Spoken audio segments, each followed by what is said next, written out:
Le message contrôlé n'est pas le fait qu'on veuille nécessairement faire des dégâts contre Israël, mais c'est de faire prendre conscience, non pas à Netanyahou, mais peut-être à l'armée israélienne et à la population israélienne, que si jamais celui que vous avez à votre tête s'amusait à aller trop loin, il ne pourrait pas vous protéger. Bonjour mesdames et messieurs, bienvenue sur ma chaîne. Alors, pour cette vidéo, on va s'intéresser à la fameuse réponse ou à la fameuse réplique du Hezbollah par rapport à l'assassinat de son numéro 2 par Israël. Commentez, likez, partagez pour me soutenir et soutenir la chaîne. Sans plus tarder, nous passons à la vidéo. Directeur en chef diplomatie, on peut dire ça, international à LCI. Alors justement, Grégory, c'est une question qu'on peut se poser. Là, franchement, quand on a entendu ça, cette attaque de la part du Hezbollah, réponse d'Israël, l'assassinat de ce chef militaire date de fin juillet. Pourquoi agir maintenant ? Alors c'est intéressant comme question, ça fait effectivement depuis le 30 juillet qu'on se disait le Hezbollah va répondre d'une manière ou d'une autre, on ne savait pas quand. Il se trouve que depuis 24 heures à peu près, les services de renseignement israéliens et américains avaient eu connaissance de cette menace qui devenait beaucoup plus réelle. Et c'est d'ailleurs pour ça que l'aviation israélienne a, dès la nuit dernière, avant même l'attaque du Hezbollah, lancé dans les airs une centaine d'appareils qui ont fait en fait des frappes préventive vers 4h45 du matin local, empêchant sans doute, et ça évidemment la situation sera sans doute clarifiée dans les prochaines heures, mais empêchant sans doute une attaque du Hezbollah beaucoup plus massive. Donc pourquoi aujourd'hui, je suis incapable de vous le dire, mais en tout cas c'était prévu depuis 24 heures. Et puis si on remonte un peu plus loin, souvenez-vous au courant de l'été l'assassinat d'Ismaël Haniyeh à Téhéran, et là on redoutait une attaque encore plus massive sur Israël de la part de l'Iran, du Hezbollah, du Hamas, des Houthis du Yémen, etc. Donc ça, c'était l'autre menace encore plus grande qu'on redoutait pour cet été. Là, le Hezbollah a frappé seul, sans doute, on peut imaginer avec le feu vert de Téhéran en arrière, mais donc une attaque relativement limité, on parle de 300 objets, drones, missiles et autres roquettes Katyusha, c'est quand même évidemment très important, d'où l'état d'urgence, mais une attaque circonscrite puisque quelques heures après, le Hezbollah a dit c'est terminé pour aujourd'hui. C'est ça, Marc. Comme vous venez d'attendre ce résumé du rédacteur en chef international de LCI, on a eu une riposte du Hezbollah qui aurait dû être de 6000 roquettes, qui est passé à 300 roquettes, et qui est à peu près équivalent à ce que les Iraniens avaient fait après le bombardement d'une aile de leur ambassade en Syrie. Mais ce qui me trouble ici, dans la description des faits, c'est qu'on a eu une fuite du Hezbollah, et deux, avant même que quoi que ce soit se passe, il y avait déjà une centaine d'avions en l'air du côté israélien. Et comme par hasard, tous ces avions israéliens ont fait des bombardements sur le côté du Hezbollah ou sur le Liban, qui a fait passer ces roquettes-là de 6000 à 300. Et surtout, alors que le Hezbollah perd, on va dire, 95% de ce qu'ils avaient prévu de lancer sur Israël, ils déclarent qu'ils ont fini leur riposte. Quand vous mettez tous ces éléments ensemble successivement, ne voyez-vous pas ici la reproduction de quelque chose qu'on a déjà vécu? Quand ils nous ont fait croire qu'il y avait une attaque massive de l'Iran sur Israël, 300 roquettes, on n'avait jamais vu ça avant. Ce qu'on a appris par la suite, c'est que cette riposte était négociée, que les Américains, les Jordaniens et Israël étaient prévenus de cette attaque et que ces attaques venaient de loin. Et le temps qu'ils arrivent, ils allaient avoir le temps d'être interceptés par tous ceux qui étaient venus là, les Anglais, les Français, les Américains, tout le monde. Et à la fin, on a eu à peu près le même résultat. Soit disons riposte, mais il ne se passe rien sur le territoire israélien. Et ici, comme par hasard, le jour où vous allez faire votre riposte, les Israéliens sont déjà au courant que vous allez faire votre riposte et les Israéliens arrivent à détruire 95% des armes que vous avez prévues pour votre riposte. Et surtout, dans une deuxième vidéo, on verra que cette riposte, rien que par les armes choisies, ne peut être qu'une supercherie arrangée pour éviter peut-être ce que les Américains essaient d'obtenir par toutes leurs forces, un cessez-le-feu. Ils essayent par toutes les forces de contenter Netanyahou ou de contenir Netanyahou, que je développerai plus dans la deuxième vidéo, de ne pas lui offrir l'occasion de pouvoir entraîner encore plus dans le chaos son pays pour se maintenir au pouvoir et surtout de faire tomber les plans américains et de compliquer la tâche à ses alliés, à ses souteneurs aux États-Unis. Mais après, la question c'est quelle crédibilité les gens du quotidien comme nous vont-ils encore accorder à une organisation comme le Hezbollah? Leur soi-disant porte-parole qui raconte tout le temps sa vie, là, on ne peut plus le prendre au sérieux avec ça. Et donc, voyons la suite de la vidéo, puisque ici encore, c'est pas fini. C'est bon.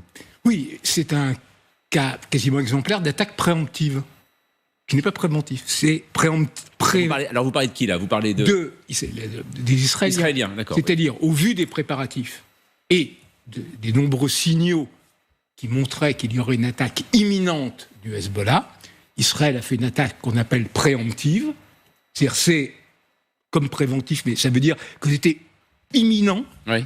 Et c'était très massif. Il y a eu quand même plus d'une centaine d'avions engagés, il y a eu plus de 1000 cibles visées, et probablement, c'est ce qui explique pourquoi la réponse du Hezbollah a été finalement relativement faible. Ouais. Moi, quand j'attends ça, c'est que je me dis, c'est que les Hezbollah ont-ils voulu vraiment attaquer Israël ou ont-ils voulu faire une démonstration de force, montrer à Israël que le jour où il y aura vraiment conflit, le dôme de fer ne servira à rien, il sera saturé. Parce que vous attendez, il y a eu plus de 1000 bombardements, 1000 interventions pour réduire, soi-disant, les missiles du Hezbollah de 6000 à 300. Ne serait-ce pas ça, le réel message de ce qui se passait, c'est que la saturation que vous avez connue le 7 octobre avec Gaza, nous, on peut faire bien pire. Parce que pour que, soi-disant, cette riposte ne soit réduite qu'à 300, l'aviation israélienne a dû manœuvrer je ne sais pas combien de temps et a dû viser au moins 1000 cibles.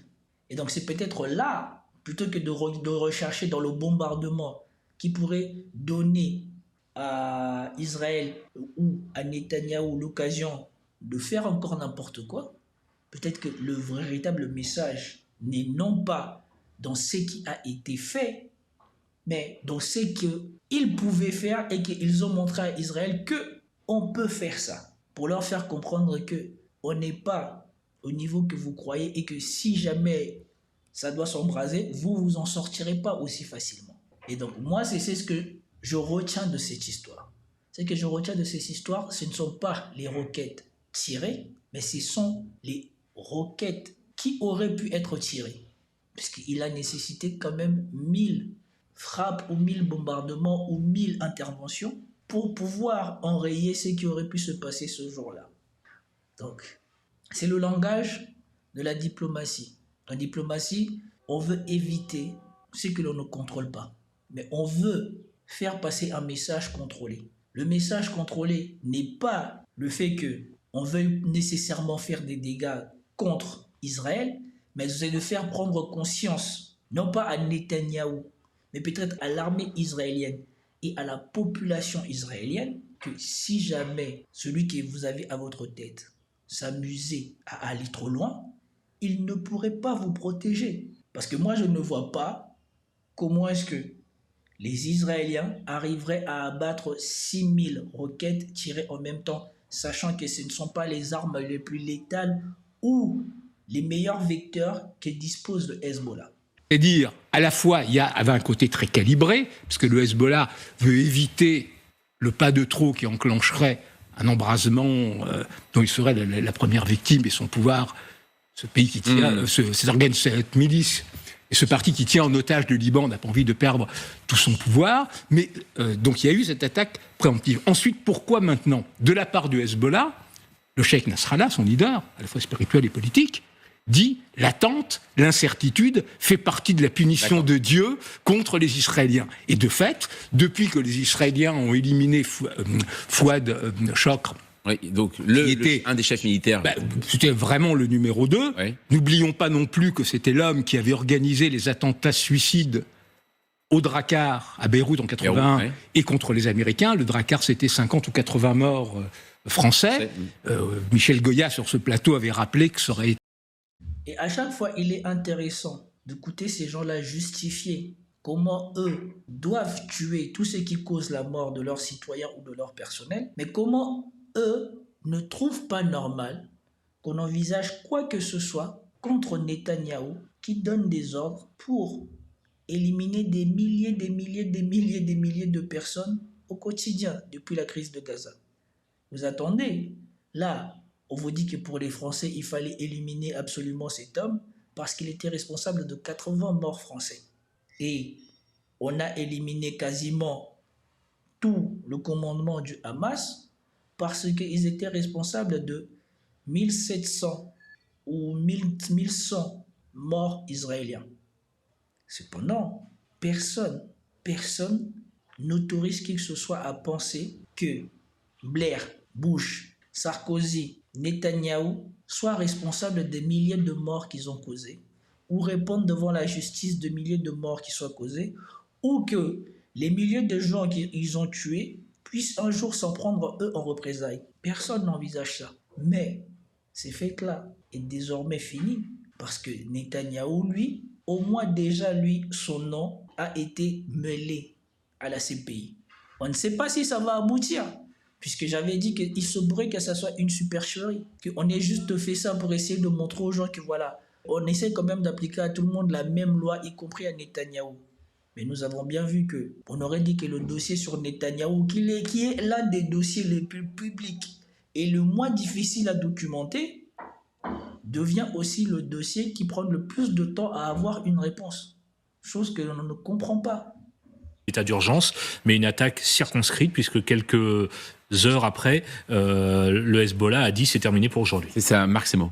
Oui, c'est un cas quasiment exemplaire d'attaque préemptive, qui n'est pas préventif, c'est Alors vous parlez de qui là? Vous parlez des Israéliens. Israéliens, d'accord. C'est-à-dire, au vu des préparatifs et des nombreux signaux qui montraient qu'il y aurait une attaque imminente du Hezbollah, Israël a fait une attaque qu'on appelle préemptive.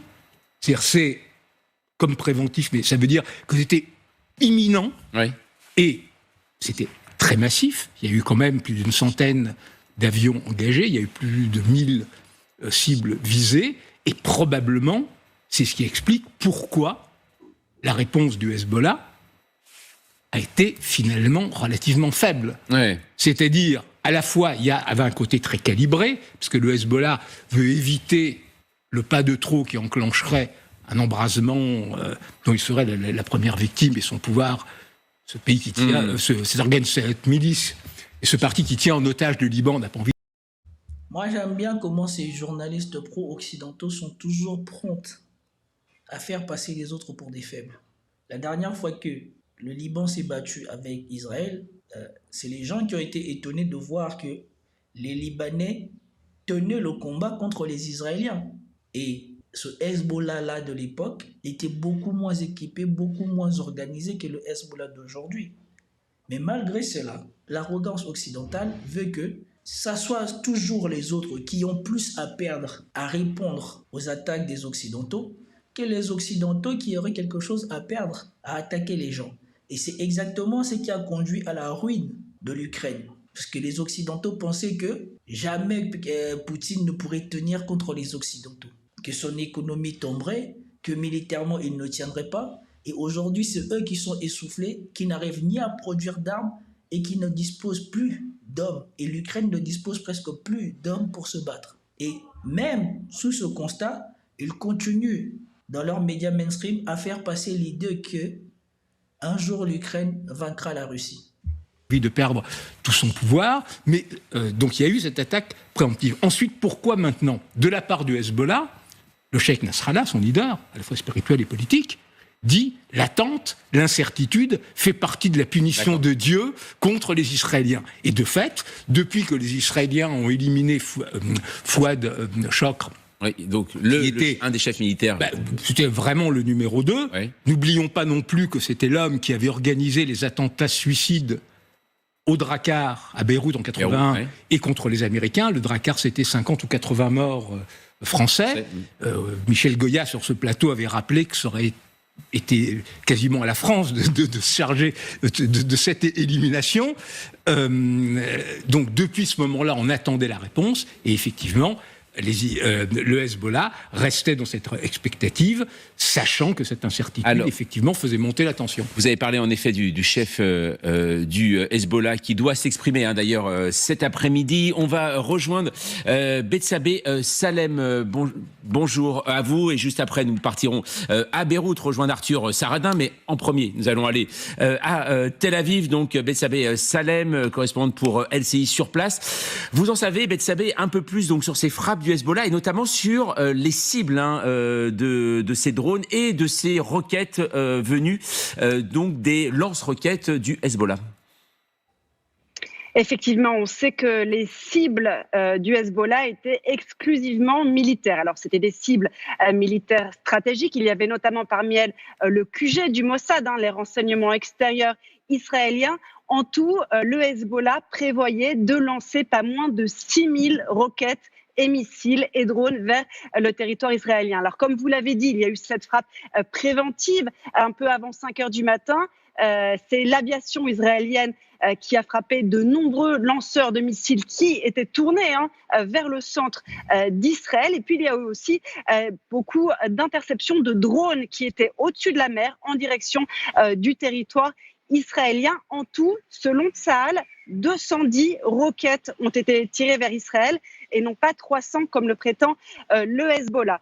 Il faut souligner que l'Iran, et vous l'avez dit, l'Iran n'a pas attaqué depuis son territoire. J'ai pas envie de dire que l'Iran n'a pas participé à cette attaque, puisqu'on le sait, l'Iran soutient le Hezbollah, mais l'Iran n'a pas participé à cette attaque depuis son territoire. Selon les experts israéliens ici, c'est tout simplement parce que la République islamique est inquiète de cette très importante présence américaine dans la région.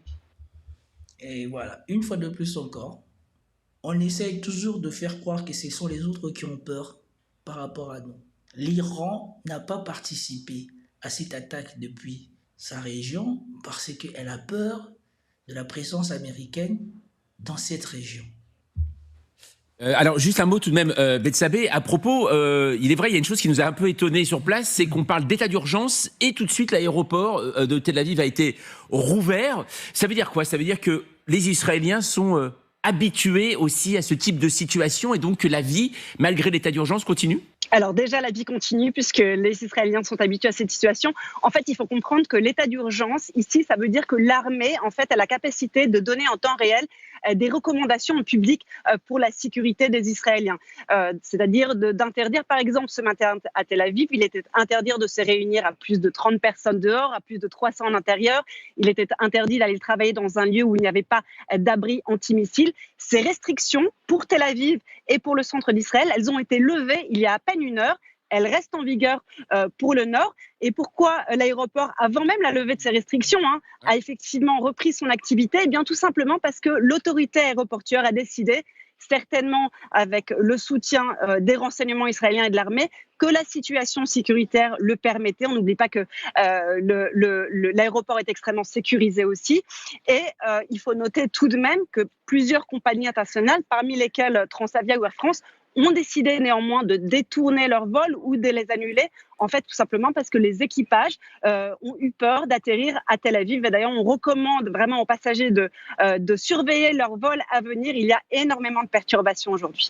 Merci beaucoup Bethsabée Salem pour toutes ces informations et précisions même de trafic aérien. Vous étiez en direct donc de Tel Aviv. Allez, maintenant on part à Beyrouth rejoindre Arthur Saradin. Bonjour à vous. Vous êtes Ça m'intéresse d'apprendre comment est perçue l'action du Hezbollah au Liban. Après, maintenant, ça reste le média LCI. Il faut prendre avec des pincettes ce qu'ils disent.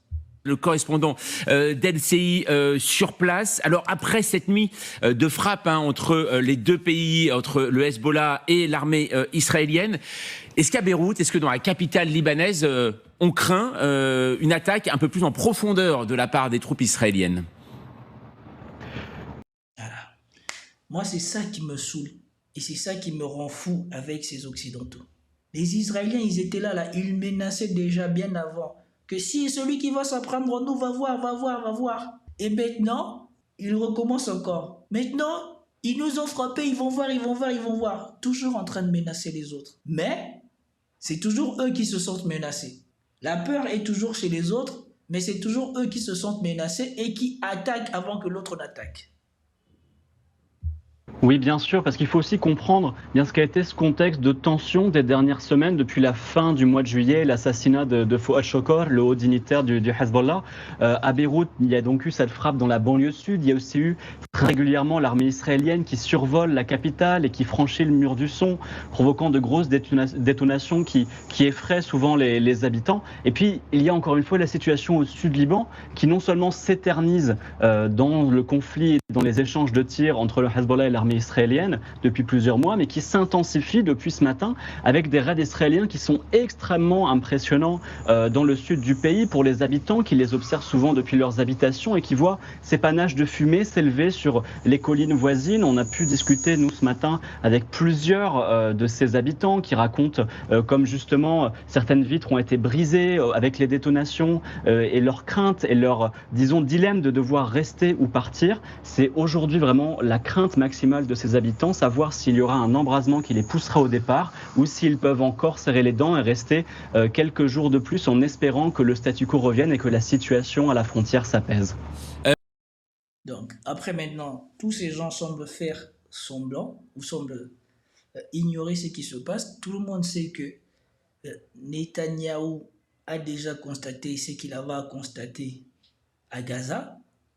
Normalement, il devrait déclarer la fin de l'opération à Gaza et signer des accords de paix. Mais à Gaza, il ne reste plus grand-chose avec qui se battre. Ils ont déjà tout rasé.